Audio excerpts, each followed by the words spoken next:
if you are of the view that we could have a little bit of light wealth redistribution from, people with 30 houses having a little bit less and people with no houses having a tiny bit more, then either it's the politics of envy if you're not comfortably off, or it's champagne socialism if you are comfortably off. This is one of my first discoveries as a professional political commentator, was this pincer movement that essentially outlaws anybody arguing against inequality.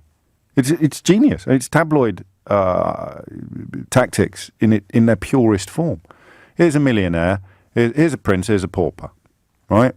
You'll still be a prince, but you're going to stop being a pauper because we're going to hit him 1% of what he's got. That to you will be life-changing. It's incredibly simplistic, this, right?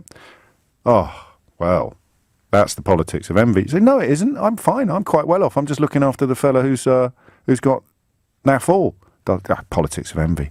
And by the way, the fellow who's got naff all is on side as well. Politics of envy. What's your financial situation? Oh, well, I'm quite comfortably off, but I'm still of the view that people should pay a little bit more tax to alleviate poverty and problems at the bottom of society. You're a champagne socialist. Is anybody actually allowed to argue against inequality? No. If you argue it from a position of wealth, you're a champagne socialist. And if you argue against it from a position of relative poverty, then you are indulging in the politics of envy. Literally nobody under that Murdoch-flavoured analysis of British society that has now been so hardwired into our political DNA that it goes unnoticed, utterly unnoticed, until irritating gobs on sticks like me pointed out to you. That is why everything is rubbish. Simply put, because you're not allowed to question the inequality. And of course, the biggest beneficiaries of that inequality own the newspapers. So how are you going to vote? Sorry, I'll just have to check. How do they want me to vote? Well, they want you to vote to protect their wealth. How are they going to do that? Well, they're going to convince you that this lot are coming after your wealth, which is how a bloke, probably poised to pay about £10 a month more in income tax under a Labour government, stands up on national television and makes an absolute clown of himself, because so successful has that rhetoric been over the years. And when I call him a clown, I do so affectionately.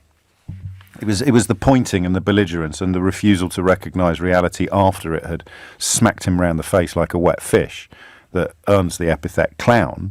The confusion, the inability to acknowledge that he's rich by dint of being in the top 5% of earners is utterly, utterly comprehensible to me, utterly sympathetic. Because he isn't rich by most measures, but he is rich by that one. And what other measure is there? I'll tell you. Wealth.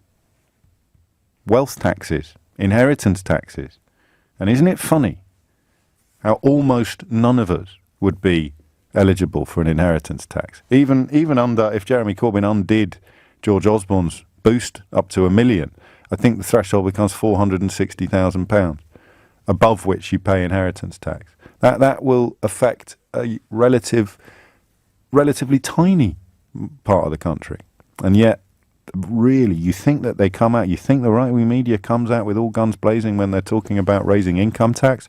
Oh, wait until you see what they do when the conversation shifts to wealth taxes or asset taxes or inheritance taxes. You think they get their knickers in a twist when you're going to start clawing back some of their earned money? Well, you've got another thing coming when you see how they react when you start trying to redistribute some of their unearned money. Think on.